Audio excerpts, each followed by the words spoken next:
We're live. Okay. Right. Well, welcome everyone, and thank you for being a part of our community conversation. We'd like to apologize again for the difficulties we were having on our Facebook Live. We are really adhering to our physical distancing, and our community conversation was going to be held originally at Roots Cafe, and then we were going to do it in office. And then as things have been changing by the hour in regards to the pandemic in our country, we've decided to do it physically distant from each other. So we're working out all the bugs the best we can. So thank you so much for being patient. What we have to share is important and vital to our community here in Valparaiso, as well as beyond in Porter County. We will be touching base on a little bit of the projects that we'll be doing in LaPorte County, but we will be focusing on Valparaiso and then again beyond in the entire county. So without further ado, I am going to hand it over to Bill and let him get this conversation started. Again, we're working hard to resolve and prevent homelessness here in our community. So thank you for taking the time to listen to the work that we're doing. And I will be back towards the end of the conversation with some online questions that viewers have been submitting throughout the past few weeks leading up to the date of the conversation. So Bill, it's all you.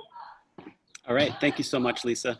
Yeah, like we said, we wanted to be at Roots tonight and have this conversation in person. And that seemed great when we were planning it months ago, but obviously things have changed. So thank you, Jordan, for being here tonight. As we were talking during take one, before our technical difficulties, it's a beautiful night here. I'm outside. Let me know if my mic picks up any wind or basketballs or trains or planes that are flying by. But I'd love to continue to be out here tonight, and I'm happy to be talking to you. So we were just recapping when we first met, Jordan. This was a year ago. I was a candidate for mayor of Valparaiso at that time. I am not the mayor of Valparaiso today, so that did not work out for me. But nevertheless, I still care deeply about the community, and I want to remain involved. So thank you both for having me host this conversation tonight. By meeting you and touring the facility back then, I feel like I gained a little bit of an appreciation, got a little bit of firsthand insight about what you guys do. But I really hope tonight we can get a much deeper understanding of that. But before we get to that, for the second time tonight, Jordan, if you can just tell us where you grew up. I think it was in Goshen, Indiana, and how you landed in Valparaiso, Indiana. Yeah, from Goshen, so not too far away. But I came to Valparaiso to attend Valparaiso University in 2005. And then when I graduated, I didn't know what I was going to do. I had a history major, so not too much I could do with that. So I went to grad school in Chicago. Didn't like it, so I dropped out to join AmeriCorps and get some real life experience and work experience. And I ended up back in Porter County where my then girlfriend, now wife, was still in school. And I got selected to join Housing Opportunities to run our food pantry as an AmeriCorps service member. I did that for a year and then got hired on. And so now it's been 9 years since I started in AmeriCorps with Housing Opportunities. So, and thanks for hosting tonight, Bill, too. I appreciate that. And you mentioned coming into our facility about a year ago, and that's the best way that we can engage people in our community is showing them what we do. And so I appreciate that you had a great experience with that and are still so engaged in the community that you live in too. So appreciate that. Yeah, absolutely. So from food pantry volunteer director or AmeriCorps employee, I should say, yeah. to CEO, and I'm sure you're not the first history major that's become a CEO. So that is actually happens more than you would think. But we're lucky to have you here. And I want you to share a little bit of not just your personal history now, but tell us a little bit about the history of Housing Opportunities as an organization. Where did it come from? Where do you stand in that history of CEOs? Yeah, we have a really interesting history for local nonprofits. So Housing Opportunities started in 2000, and we were actually started as a subsidiary of Opportunity Enterprises, which is a great nonprofit here in Valparaiso as well. Yep. And Housing Opportunities formed under their umbrella to meet a community housing need. So there was a need for some transitional housing to help with the homeless population that was in Valparaiso at the time. So OE kind of stepped up and said, "Here's some grant funds on the table. We'll meet that need right now." And again, that was in 2000, and then over the next 8 years, the Housing Opportunities really grew under the OE umbrella. And so at that time, both organizations decided it was in the best interest of OE and Housing Opportunities to just have Housing Opportunities split off into its own nonprofit organization. The mission what year was that? That was in 2008. Okay. So the missions had just become too different, and both sides were growing so much that it just made sense to have a parting of equals in that way, to have a standalone nonprofit starting at that time. So that was in 2008, and then we moved into this facility here at 2001 Calumet in Valparaiso, and took over the emergency housing there in 2010, 2011. And that kind of really has, marked off periods of our growth in what that is. And I believe I'm the third CEO in our history, maybe. But Caroline was our long-time CEO for 18 or 19 years in leading the organization. And she helped mentor me tremendously in taking over this role. So she was a great community advocate and resource for the community. So it was great to learn under her. Absolutely. And wasn't John Seibert the original CEO at that? He was, yes. In the Wayback Machine? Parks director, so he was, current Parks director. He was another person I met with as a candidate for mayor, obviously. And he shared with me that history of himself. So yes. It's good that you shared that with us, and he's still a big part of this community, obviously. So absolutely. Obviously, when we planned this conversation, we were not, as we said, in the middle of a global pandemic.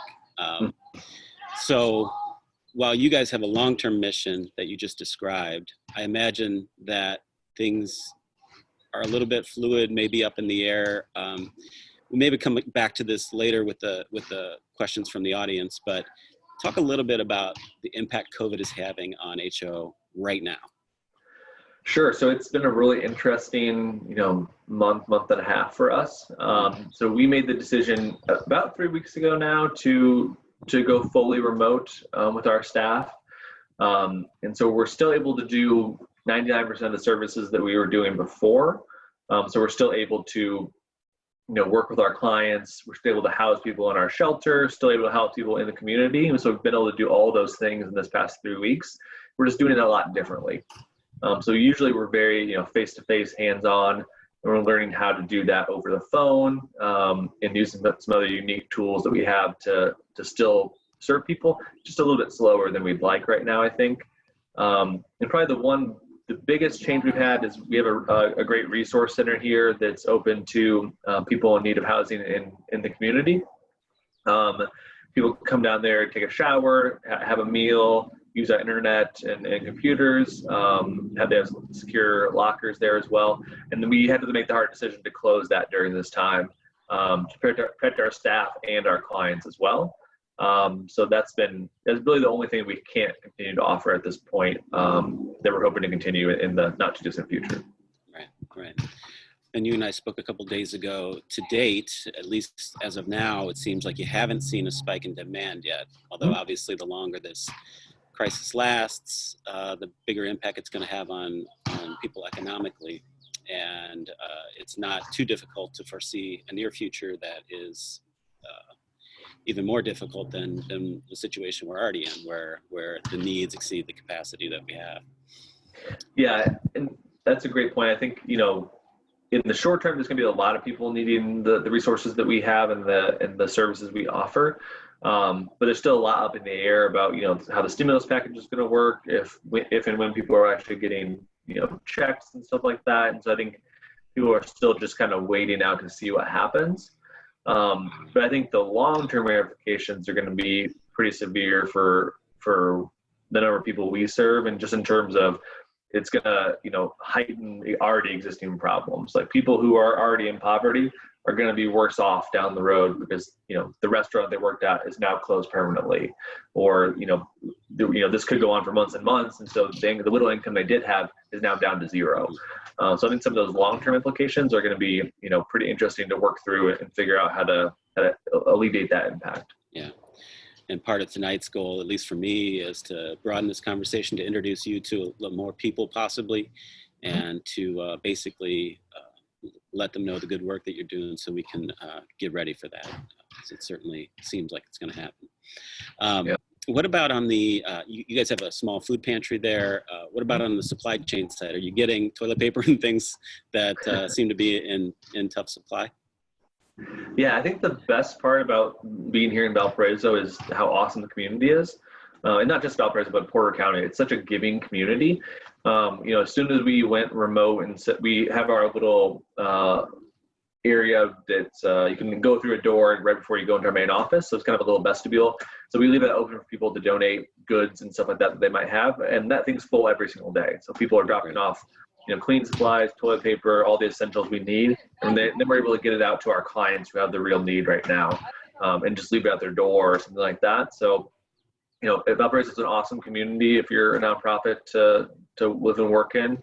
And they're really stepping up and meeting that need, not just for us too, but for other nonprofits in the community. We were planning to do this live. We're now recording this, but we are taking questions from the community through Facebook comments and the email that you put out earlier. So we will get to some of those community questions a little bit later. Mm-hmm. But as you said earlier, or as Lisa highlighted, the purpose of housing opportunities is to resolve and prevent homelessness. And what I love about that mission is it's clear and it's compelling. I have one of the people I follow is a guy named Simon Sinek, and his book is Start with Why. So when you want to grab people, it's best to tell them why it is you're doing what you're doing, and I think your mission clearly communicates that.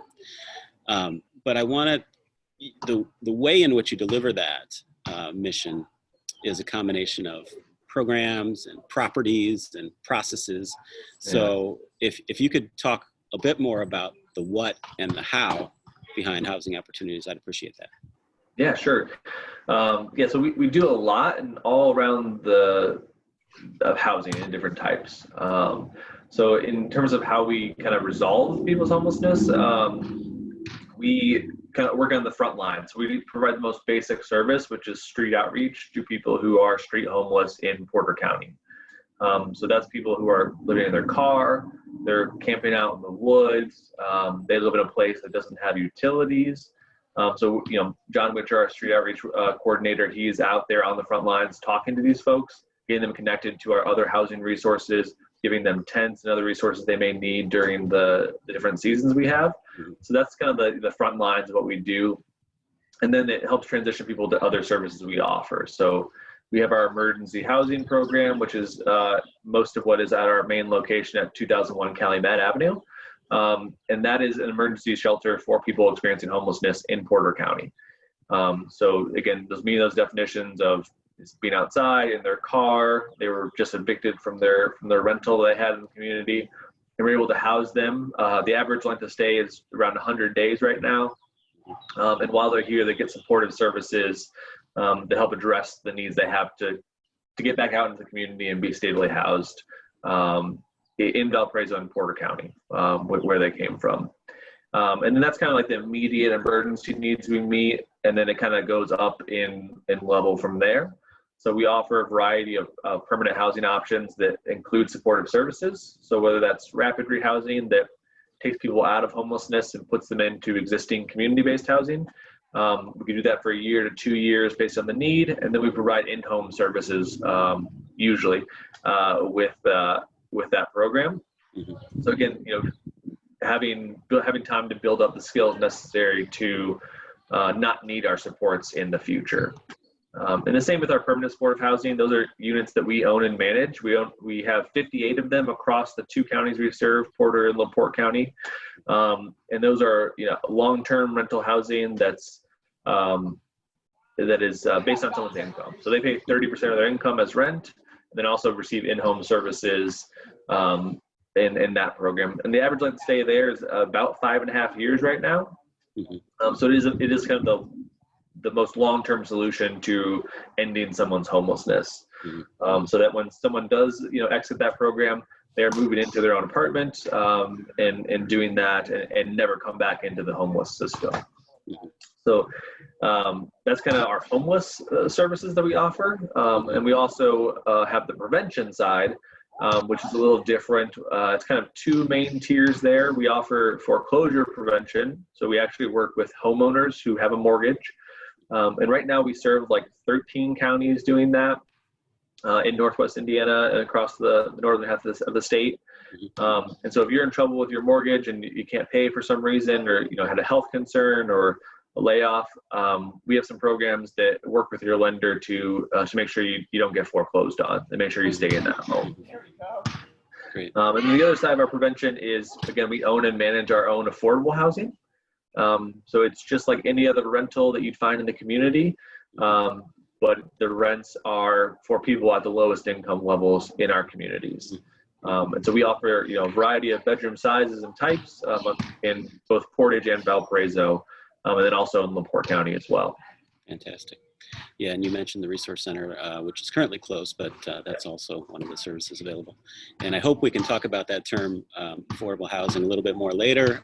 It's Sure. a very, very sticky term, and people get all worked up about it for a lot of good reasons in some cases, and a lot of, I think, misconceived reasons in other cases, my opinion. But we'll talk about that a bit later. I wanted to ask, I think it was at the Masquerade Ball, your annual fundraiser last year. I think we chatted and you mentioned, I could get this acronym wrong, so if I do, please correct me. But you mentioned HO was in the process of becoming a CHDO, I believe. Is that right? Yes. And tell us what that is and where you are in that process and what are the benefits of being a CHDO? Yeah, so it's a community housing development organization, or a CHDO. And so what that is, it means that you have a HUD designation, that you're a CHDO, and that you are providing affordable housing in the communities you serve, and doing that with input from the people that need that type of housing. So some of the requirements are that a third of our board has to meet the definition of someone we might serve. So they live in a low-income neighborhood, or they're low-income themselves. And then the other things are just, you have to actually do affordable housing projects. So we have to own and manage and develop these projects that bring more affordable housing to the communities that we serve. It took us a year to get to that designation. We previously in the past had been a CHDO, but we had not been for many years. But in January of 2020, we were certified by HUD as a CHDO and by the state. And that just helps bring us more resources to the communities we serve to provide more affordable housing for folks, while also designing those resources with input from people who need those resources. So people on our board can comment on the projects we're doing and say, hey, have you thought about doing it this way? That'd be useful to me and my neighbors, or the people that live in your housing. So just a really more thoughtful way of providing the services that we already provide. Right. So are there any downsides to being classified as a CHDO? How come the designation went away and then came back? Give a little bit more on that if you could. Yeah, sure. So it's changed a lot over the years in terms of how it was kind of managed. And it is, administratively, it's a bit of a burden, and just in terms of you always have to have 1/3 of your board that meets that definition of a low-income person or lives in a low-income neighborhood. And that can be a challenge for a lot of organizations to kind of maintain that board ratio. But it's certainly, not insurmountable, and we're confident we can meet that requirement. And it took us a year of planning to get to that point. So I think the build up is harder than just maintaining that status. And we're really excited about the opportunity to have more input from the people that we work with. And we have some great CHDO members on our board now who I'm really excited about when we do get to those planning stages on projects to get their input and feedback on. Okay. Wonderful. Jordan, tell us a little bit about some of the new projects going up here in Valparaiso or in Porter County more broadly. I know you're going to have a later conversation, as Lisa mentioned, in LaPorte County. So let's focus this on what's happening in Porter County. Yeah, the thing I like best about housing opportunities is we're always doing something new. And so, we have a bunch of things kind of in the works right now. But the most immediate project we have going on is we purchased and are under the process of rehabbing a building in the College Hill neighborhood.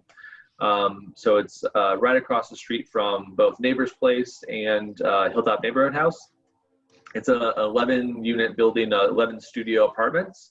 And we received just under $1 million from the state to purchase and rehab that building into affordable housing. And so we're coming up on the end of the rehab process. So we should be done by the end of May at the latest in doing that. Was that 11 units you said?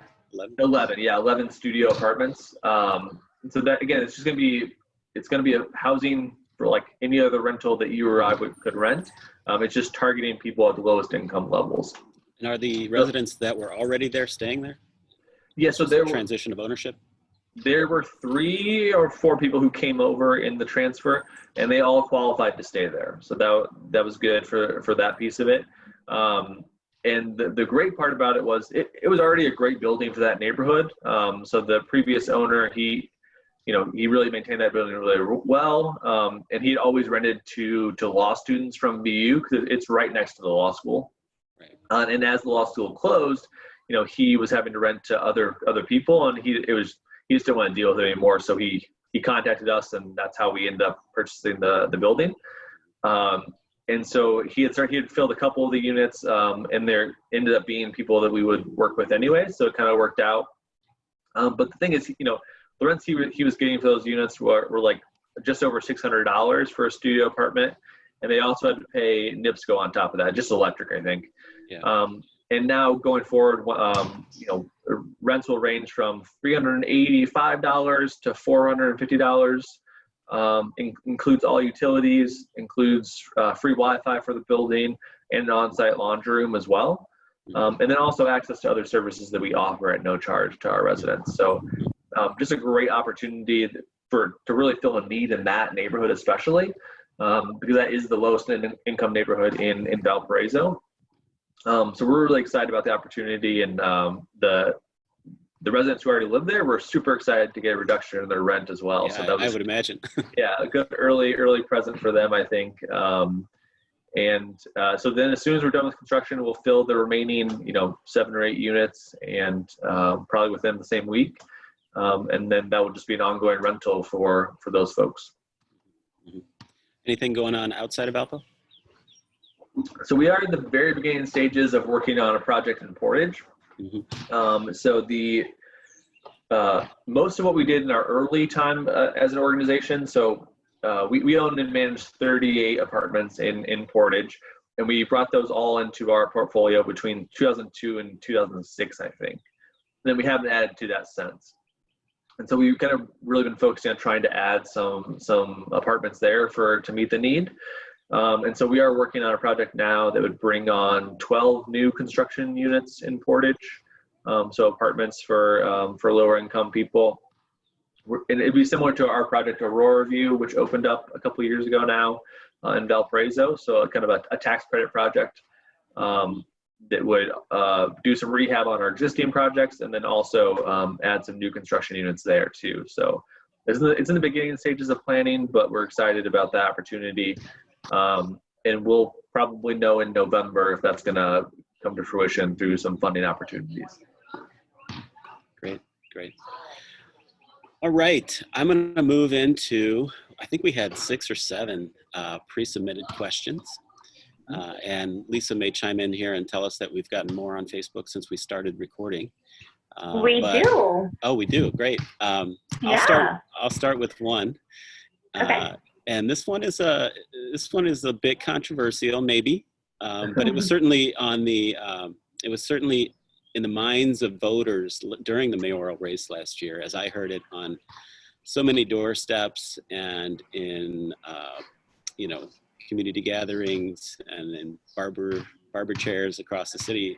People were having this conversation about how the election would influence the state of housing broadly in Valparaiso. So I ran as a Democrat, I think people will be surprised to really know my views are a lot more market oriented, and you and I talked about some of that last year. But with that said, some people believe that the city government itself is the biggest barrier to more affordable housing being created in the city of Valparaiso. I'll let you answer, of course. I don't agree with that, and I don't think you do either, but I don't want to put words in your mouth. So tell me in your words, what is the biggest barrier to creating more affordable type housing in the city of Valpo? Yeah, so we agree it's not the city of Valparaiso or really any city, I think. I think to me the biggest barrier is NIMBYism. So those folks yeah, what do you mean by NIMBY? Not my backyard folks. Yeah, so yeah. Even people who are really big supporters of the work we do, if you're building something right next to their house, then they want you to move it somewhere else. Mm-hmm. And I would even say, my wife's not going to like that I'm saying this, but she loves and supports the work I do and the mission we have. But if we're putting a rental unit next to our house, she's probably not going to like that too much either. So I think it's a different conversation in how you frame it, and that, I think we have a problem in general as a nation with the rental housing versus single family homes. I think whether it's affordable housing or not, if you're putting that next to single family homes, there's always going to be a lot of pushback in that way. And I think it just that level gets increased when you're talking about affordable housing or shelters or anything else like that. But to me, I think it is just the perception of the work that we do and what affordable housing is. And so I'll kind of, and I will say, to the city's credit, they do a lot of things that are helpful to us. And Mayor Costas in the last administration, they did a lot of advocacy for the work we did, and really supportive of our Aurora View project and everything like that. And they also do a lot of behind the scenes work that people don't realize, in that every year the mayor has to sign off in the terms of the programs we do that are state funded. So that we have our emergency housing program, that we do street outreach in our county, and they always do that without question.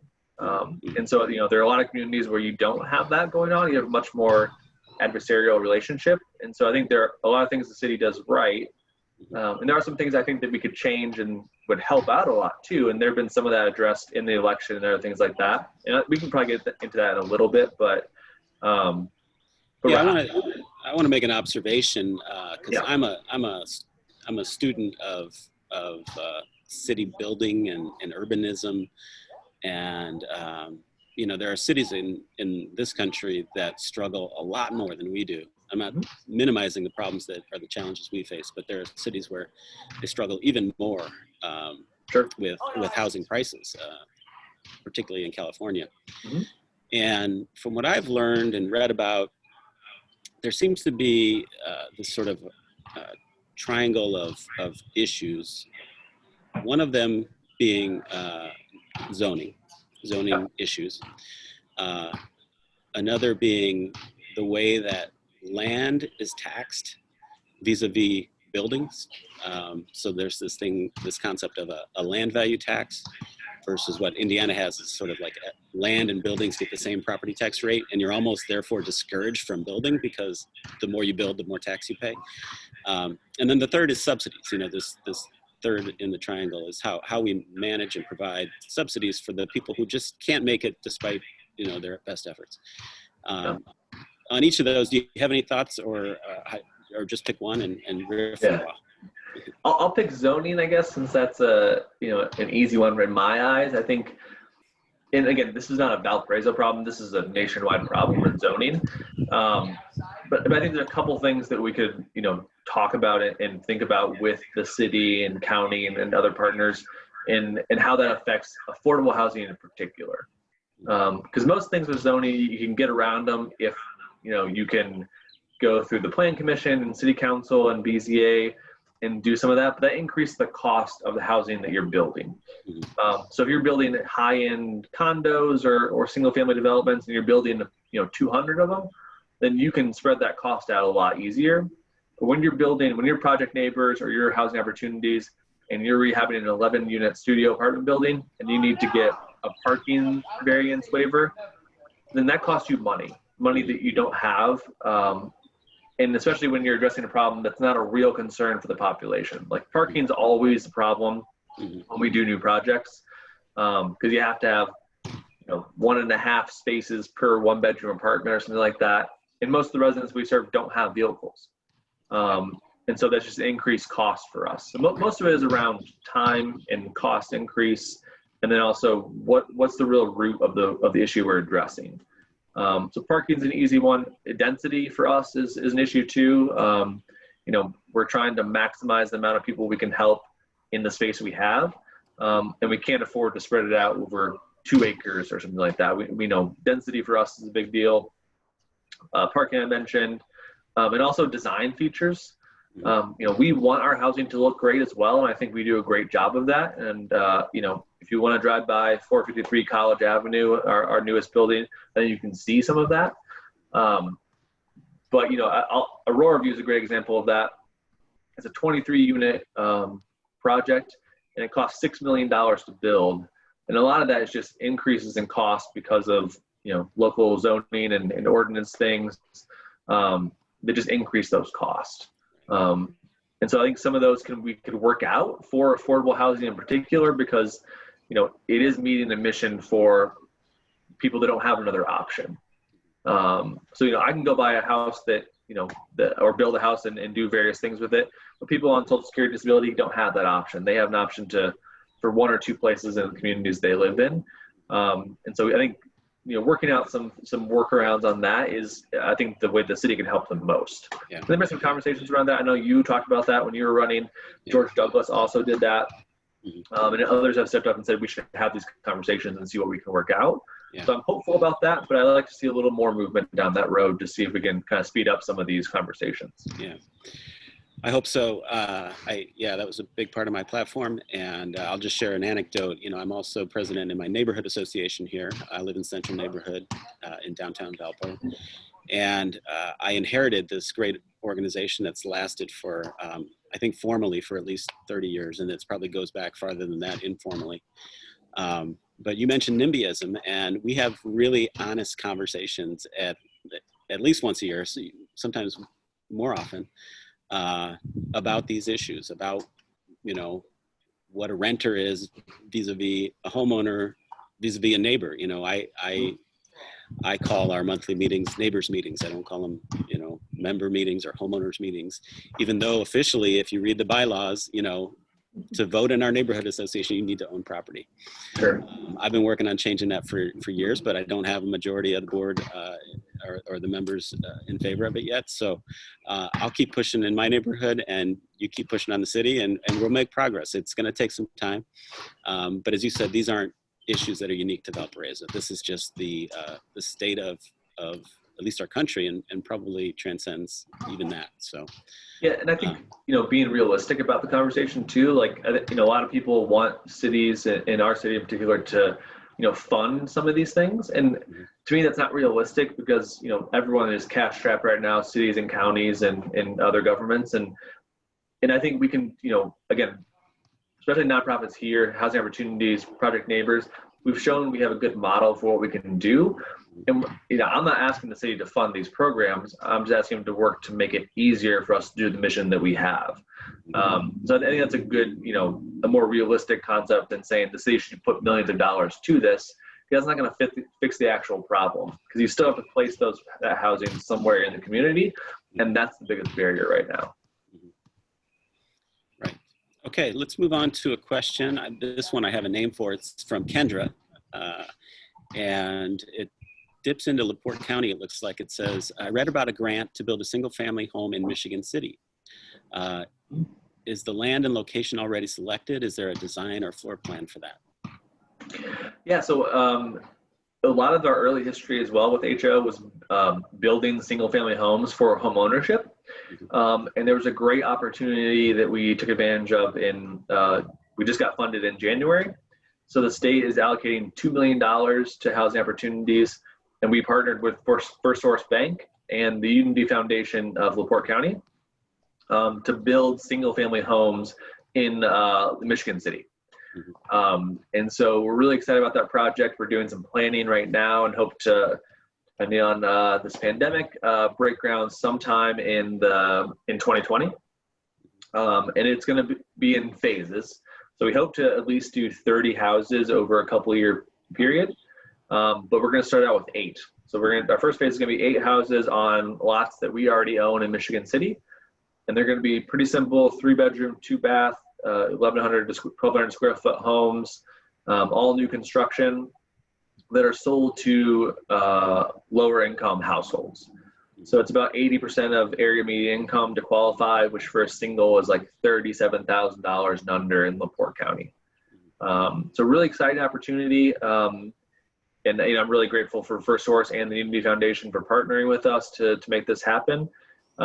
If we could build 30 single family homes for homeowners, that would be awesome. Is there information on designs or floor plans or anything yet, or is that still in the works? Still too early. Yep. Okay. We were going through some technical assistance with the state. There were 3 projects funded across the state, and we were one of the 3 selected. So we were meeting in Indianapolis to kind of plan this stuff and go through some logistical issues. And then that all got kind of thrown into the wind with the coronavirus. So, so we're still working on some of that, but we will post some information on that when it comes time so that people can apply and call in and ask questions and do that as well. And we'll have a wait list for those opportunities as well. And we'll share that on social media. And then also probably some news releases as well. Okay.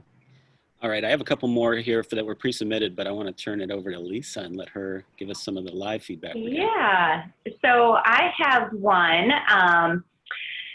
Rebecca says, my favorite part about HO's emergency shelter is how low barrier it is for someone to qualify if they meet the HUD definition of homelessness. How can we best support individuals experiencing homelessness who might have more serious criminal charges? That's a great question. So one of the things we haven't touched on is kind of our philosophy around housing. And so everything HO does is, using evidence-based practices and best practices for the industry. And one of those is having what's called a low barrier shelter. And so we have very little criteria to enter our shelter. And, by doing that, we increase our outcomes on the back end. So, we don't require people to be sober in our shelter. We work with them to address the behaviors that's causing them to have to be removed from housing. And so the qualifications, you have to be homeless. That's number one. You have to be a Porter County resident. And yet we do some criminal background checks. So you can't be a registered sex offender, and then you can't have a violent crime conviction. And so people that we screen out every year in our shelter is incredibly low. So you're talking about less than 5 people a year actually get screened out in the process. And so we're really proud of that. And, we're still able to have, at the end of the day, when people exit, we're working on 85% of our people exiting to permanent housing in the community. And so, it kind of shows that those practices do work if you can implement them. But that is a real barrier for people who have, criminal history issues. So the most common one is drug charges. And so if you have anything on your criminal history, landlords are not that inclined to house you, even if you've been, even if it was 5 years ago or something like that. And so I think doing a lot of education around that for landlords is really important in terms of what has that person been doing recently? Are they in treatment and doing that piece of it? Our recommendation to them, knowing that they've been in our housing for a long time. But it's definitely a sticky situation, especially in kind of a good housing market like Valparaiso, where there's not a lot of vacancies in rental units, and landlords can very easily fill those vacancies. So it's easier in communities that have a lot of open units all the time because landlords want to fill those units. But especially in Valparaiso, it's a little tougher when you're working in that market. But again, I think it's just doing landlord outreach. It's, once you get them on the hook once and they have a good experience, they're more likely to do it again. So it's kind of doing that work up front for the long-term benefit. Lisa, do you have any more? Yeah, I do actually. I have a couple more. This one came in from Matt. He says, do you think the amount of overburdened households will grow, plateau, or shrink during the next 5 years in our service areas? What resources can help overburdened families get through? Ooh, it's a good question as well. So, I think it's definitely going to grow. I think we're seeing that again, a nationwide problem of costs are rising and wages are not meeting those rising needs. So I think really great evidence of this is, we had about 150 adults come through our shelter last year, and over 75% of those were employed. But the average annual income for those people was around $12,000 or $12,000 a year, and that's not sustainable. That's people who are working in our community who still end up homeless because they can't afford to live somewhere. And so how do they afford to do that? If they're single, they might be able to scrape by, but if they're a family, it's just not going to work. And so I don't see that changing unless something changes at a national or state level in terms of, how do we equal out wages a little bit, or increase opportunities for higher wage jobs as well. But that's a tough conversation. I don't know the answer to that. And I don't think anyone's really figured it out yet. But I think it's a good conversation to keep having. Yeah. Obviously, jobs is a big part of that. And again, as we alluded to earlier, right now, we don't even know what the unemployment rate is. It's probably north of 30%, which is staggering. So everything we're saying, everything you just said was true, before 2 months ago. Right. And who knows where we're headed, man. I'm really worried about the next year. Mm-hmm. For sure. But hopefully, it's short-lived. As my son approaches me in the background here, I have to wash my back. But yeah, I'm interested to see the approach to creating new jobs in the city of Valpo. Mm-hmm. We've tried the recruiting game for a while, and we don't really compete that well. We're kind of a landlocked city. We don't really have a huge population. Small university helps, but I'm really hoping we can develop a small business energy in Valparaiso that doesn't stay small business forever, that leads to some really successful medium and larger companies down the road. Yeah. We've got some really good success stories in our distant past, with Thorgren and what was the company that just closed. It was McGill Manufacturing was a 100-year success story until very recently.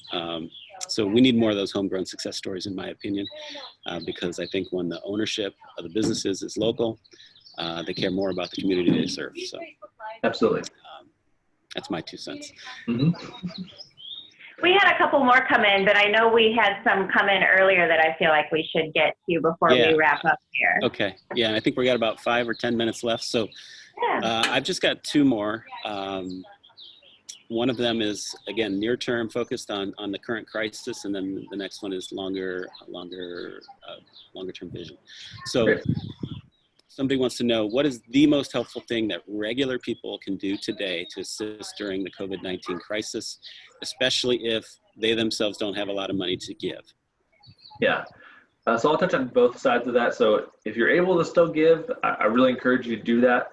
Not even just to housing opportunities. Again, we're just really blessed in Valparaiso to have awesome nonprofits. So Hilltop Neighborhood House is feeding, our community right now. And they're serving the clients that we work with. And people like OE and Porter Stark are still continuing their missions as well. So I think if you're going to give to us, that's great. But if not, at least give to one of those other organizations that's still continuing their awesome work in the meantime. The same thing with other resources like, food and toilet paper and cleaning supplies. Because, as the demand increases, it's harder for us to get those things as well. So that's a great opportunity as well if you're able to do that or share some of that.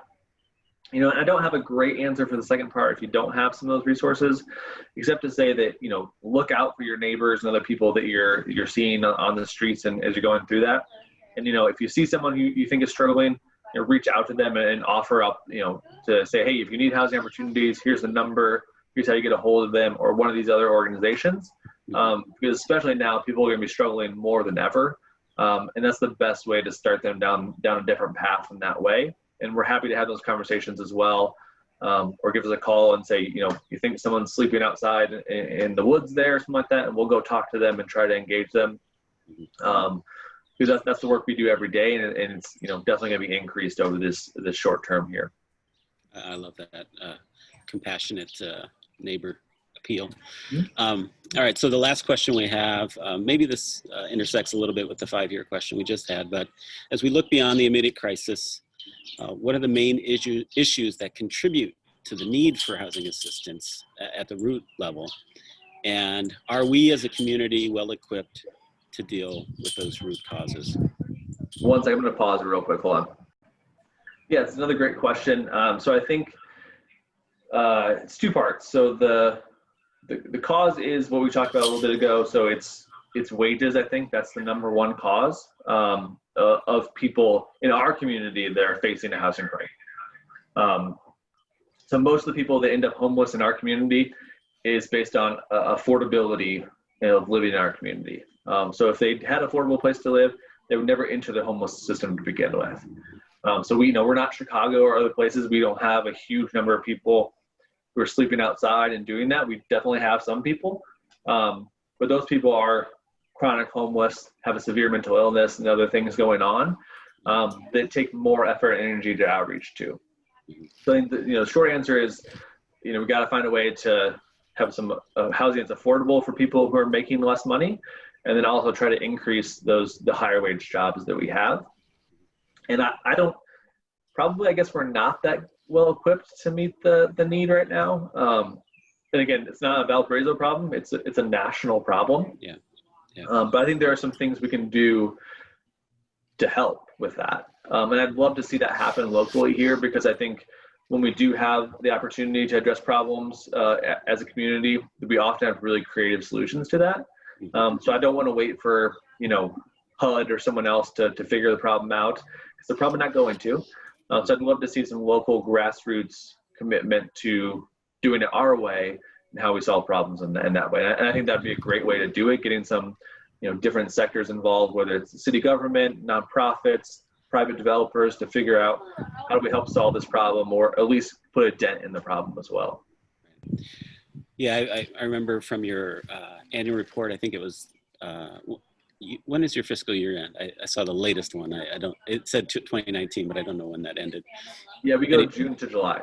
June to July. Okay, so I believe you said in there you served in that fiscal year over 1,500 individuals and families, and you still had a wait list of over 200 individuals and families. And absolutely. I don't know where that stands today, but that's indicative of the need. Yep. Cool.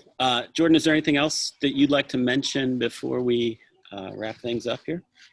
I think if you have questions like Bill, if you're interested in what we do, reach out to Lisa or myself. We'd love to have you come in post-pandemic to see what we do. And again, that's the best way to really see the need in our community, is to go to places like ours and meet people who are in need of housing or who are sleeping outside or something like that. And then I think you get a real feel for the need in our community, because it is real, it is here. But I think we have the opportunity to address it as much as we can, and I'm excited about that. Awesome. Well, and we have more questions.